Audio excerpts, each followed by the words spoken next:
지금 말씀드리려고 하는 환자분은 10년 정도의 지방간과 고지혈증 때문에 굉장히 고생하셨던 50대 초반 남자분이셨고요. 이분께서 직장 검진을 하잖아요. 그러면 항상 나오는 게 간 수치가 상승되어 있는 것입니다. 근데 이분의 특징은 이제 술을 못 하시는 분이에요. 근데 술을 못 하시는데 간 수치가 높게 나오는 것이 문제였습니다.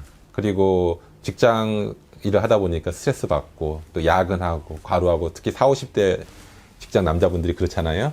그러니까 그게 이제 운동을 할 시간은 없고 스트레스 받으니까 이제 고단백, 고지방식을 많이 먹게 되고 그러다 보니까 자꾸 비만이 되고 배가 나오고 간에 지방이 쌓인 거죠. 그런 상황에서 일시적으로 약을 먹으면은 간 수치가 떨어지고 그러다가 또 안 먹으면은 다시 또 이제 악화되고 이거를 계속 반복적으로 매년 하시는 분이었습니다. 그러다가 저한테 오시게 된 것은 기존 10년 동안은 지방간만 있으셨는데 이번에 당뇨가 생겼다라는 얘기를 들었습니다. 이 지방간과 고지혈증의 합병증이 또 당뇨거든요. 저는 이제 이러한 대사질환에 있어서 식이요법이 굉장히 중요하기 때문에 체질을 먼저 판별을 합니다. 체질을 봤을 때 간이 제일 약한 체질이었습니다. 그렇기 때문에 술을 안 먹어서도 지방간이 생겼던 것입니다.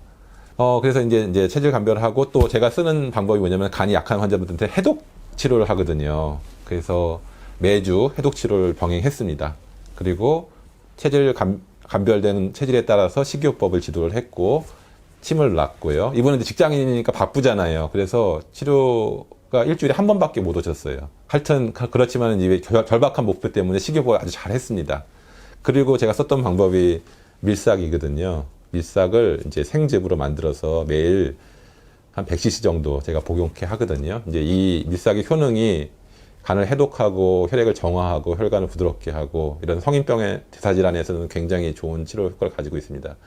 그렇게 병행을 했을 때 이제 3개월에 한 번씩 제가 혈액 검사를 하게 하는데 간 수치가 3개월 만에 했을 때 굉장히 많이 좋아졌어요. 그리고 6개월 정도 됐을 때 모든 간 수치가 정상이 됐습니다.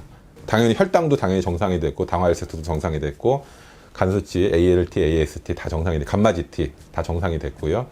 그래서 그 내과에서도 굉장히 놀랍다라고 얘기를 했습니다. 근데 문제는 이게 유지가 되느냐. 근데 이분이 이제 또 이제 안 좋은 데가 있었어요. 이제 치주염이 이제 심했었던 분이기 때문에 저한테 나중에 치주염 때문에 저한테 치료를 받으셨는데 그래서 제가 확인을 할 수가 있었습니다. 그런데 1년이 지나도 간 수치와 혈당이 높아지지 않은 상태로 유지가 됐습니다. 제가 치료를 아무것도 안 했음에도 불구하고 제가 그때 가르쳐드렸던 어떤 체질식이요법이랑 밀싹생즙 이런 것만 드셨고 운동 정도만 하셨는데도 정상 수치를 유지하고 있어서 그분도 참 좋아하셨고 저도 참 보람을 느꼈습니다.